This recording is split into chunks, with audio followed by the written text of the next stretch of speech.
Allah, di depan ada malaikat Israel mau masuk. Kata Rasulullah, boleh masuk, silakan.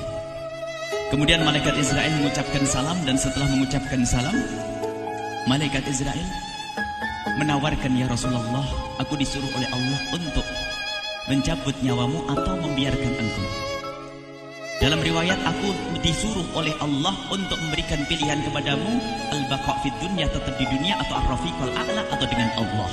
Nabi Muhammad menjawab, ar-rafiqul a'la, dengan Allah. Kemudian setelah itu Nabi Muhammad berdoa agar umatnya selamat. Setelah ada jaminan umatnya selamat, malaikat Israel, sudahlah, cabut nyawaku kalau memang sudah waktuku. Mulailah Nabi Muhammad dicabut nyawa beliau oleh malaikat Israel. Dan di saat Nabi Muhammad mulai dicabut nyawa beliau oleh malaikat Israel, Nabi Muhammad mengatakan, mahadha, apa ini wahai Israel? Malaikat Israel kemudian menjawab, ya Rasulullah, itu adalah sakaratul maut, itu adalah sakitnya di dalam kematian. Kemudian Nabi Muhammad mengangkat tangannya sambil berucap, la ilaha illallah, inna lil mauti la sakarat, tidak ada Tuhan selain Allah, sungguh di dalam kematian ada sakitnya, sakit kematian, yaitu sakaratul maut. Kemudian Nabi Muhammad memohon, ya Allah, Allahumma khafif alayya sakaratul maut, ya Allah, ringankan sakaratul mautku ini, ya Allah. Dijawab oleh malaikat Israel, ya Rasulullah, itu sudah aku ringankan 70 kali. Nabi Muhammad menoleh, apa malaikat Israel?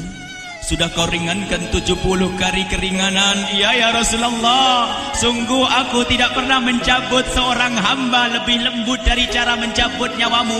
Ini sudah aku ringankan 70 kali. Setelah itu justru Nabi Muhammad menangis, Israel, 70 kali rasanya masih sakit. Iya ya Rasulullah, memang itu sakaratul maut. Lalu bagaimana engkau mencabut umatku, wahai Israel?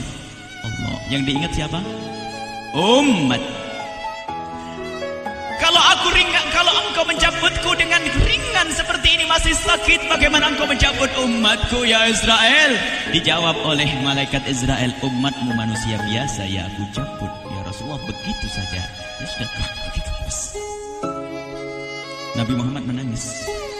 Tiba-tiba Nabi Muhammad mengangkat tangan dan memohon kepada Allah, Allah, Allah, inna lil mauti la sakarat, la ilaha illallah, inna lil mauti la sakarat, sungguh di dalam kematian ada sakaratul maut.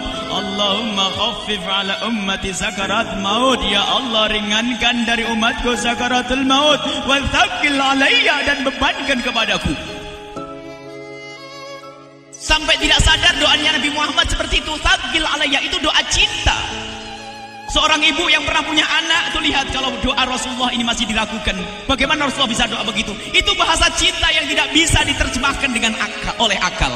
Seorang ibu kadang-kadang, ibu yang di belakang ini, ibu mau dikasih sakit oleh Allah? Mau, Bu?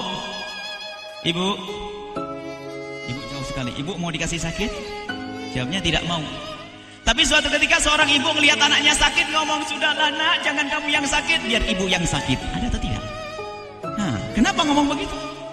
Itu bahasa cinta itu. Tidak rela kalau anak ini sakit, biar aku saja yang sakit. Itu yang dirasakan Rasulullah. Sakaratul maut begitu sakitnya, membayangkan betapa sakitnya umat Nabi Muhammad di saat dicabut nyawa beliau. Maka Rasulullah mengatakan, ya Allah, ringankan sakaratul maut dari umatku, bebankan kepadaku saja, ya Allah. Wala sawfa yu'tika fatarda. Permintaan Nabi Muhammad tidak ditolak oleh Allah, dikabul dan dikabul, wahai Muhammad. Sallu ala Nabi Muhammad. Dan benar, sakaratul maut kita ditahan oleh Rasulullah, ditanggung oleh Rasulullah, sehingga digambarkan oleh Imam Bukhari di saat Nabi Muhammad dicabut nyawa beliau, Siti Aisyah yang ada di situ. Rasulullah berada di pangkuan Siti Aisyah, yang saat itu Siti Aisyah melihat keringat dingin keluar dari kening Rasulullah. Siti Aisyah tidak pernah melihat keringat keluar seperti itu. Bahkan di saat dipegang kepala Rasulullah, panasnya melebihi dari panasnya orang biasa. Setiap kali ada kain dicelupkan di air, ditempelkan di kening Rasulullah langsung mengering. Saat itu Nabi Muhammad mengucapkan kalimat la ilaha illallah innal lil mauti la sakarat. Kemudian Nabi Muhammad berpesan dengan banyak pesan, dan di antara pesan Rasulullah adalah akri minni ala ummati salam, akri minni salam ala ummati wa ala man ittaba'ani wa ala man tabi'ani min ila yaumil qiyamati. Aku titip salam kepada umatku dan orang yang mengikutiku sampai hari kiamat. Sadari salam Rasulullah. Sebelum meninggal masih ingat titip salam. Salam kepada siapa? Bukan salam kepada siapa-siapa, tapi salam kepada kita.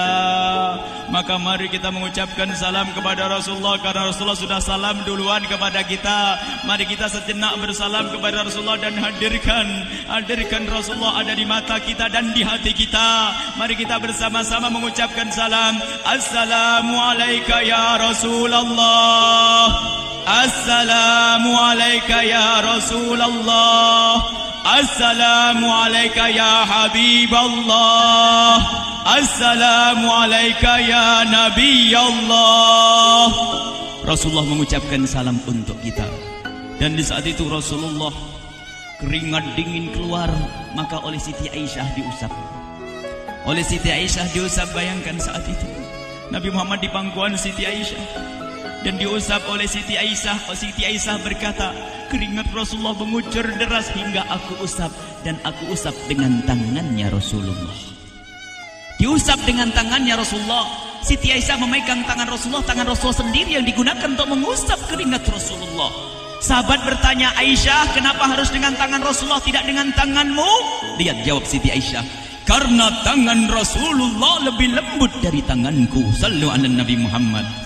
Masih sempat nyanjung itu sahabat Nabi. Dalam keadaan begitu masih menyadari kelembutan tangan Rasulullah, jasad Rasulullah, kemuliaan Rasulullah sallallahu alaihi wasallam. Dan aku lebih menginginkan bahwasanya yang menyentuh jidat Nabi Muhammad adalah tangan yang paling mulia di dunia dan di akhirat. Siti Aisyah enggak berani menyentuhkan. Pengennya yang disentuhkan di kening Rasulullah adalah tangannya Rasulullah sallallahu alaihi wasallam. Kemudian setelah itu Nabi Muhammad merasakan sakit yang sangat untuk kita. Kemudian Nabi Muhammad mengangkat tangan tinggi-tinggi mengucapkan la ilaha illallah innalil mauti lasakarat. Tiba-tiba tangan itu semakin turun dan ditangkap oleh Siti Aisyah. Dan di saat tangan itu jatuh di tangan Siti Aisyah, kemudian tiba-tiba paha Siti Aisyah merasakan berat kepala suci Rasulullah. Dan saat itu Siti Aisyah sadar bahwasanya Rasulullah sudah kembali kepada Allah Subhanahu wa taala. Sallu ala Nabi Muhammad. Siti Aisyah bingung di saat melihat seperti itu. Ditaruh pelan-pelan wajah Rasulullah. Sambil menangis lalu berkata, Rasulullah sudah meninggal. Para sahabat Nabi pada bingung. Sayyidina Ali tiba-tiba terduduk, nggak bisa berdiri. Sayyidina Utsman nggak bisa ngomong. Ada orang Sayyidina Zaid berkata, aku baru melihat Rasulullah. Setelah ini aku tidak mau melihat lagi selain Rasulullah. Ya Allah, butakan mataku. Aku tidak ingin aku kotori mataku dengan selain Rasulullah. Dan dibutakan oleh Allah. Bermacam-macam kejadian saat itu. Madinah heboh luar biasa dengan meninggalnya Rasulullah sallallahu alaihi wasallam. Dan sungguh meninggalnya Nabi Muhammad adalah menghidupkan hati yang mati kalau orang faham. Tiba-tiba Sayyidina Abu Bakar datang. Setelah Sayyidina Umar mengatakan, siapa yang mengatakan Muhammad meninggal akan aku penggal lehernya. Jangan seperti orang-orang Nabi Muhammad sekarang lagi pergi seperti waktu Musa pergi kepada Tuhannya, kepada Allah, nanti akan kembali kepada kita. Muhammad belum meninggal.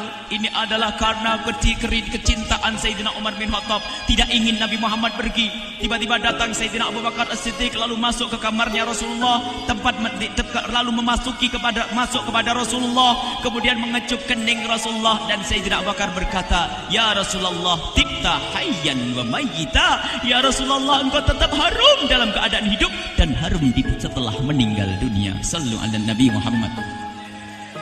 Hingga sampai setelah hari besoknya meninggal Rasulullah, Senin sore, Selasa malam, Rabu dikubur Rasulullah sallallahu alaihi wasallam. Setelah dikubur, Sayyidat Fatimah bertanya kepada Sayyidina Abdullah ibn Abbas, Sayyidina Anas, wahai Anas, hai Anas, sambil menangis Sayyidat Fatimah Zahra, hai Anas, bagaimana engkau tega? Atabat anfusukum an tahtu ra'sa Rasulillah.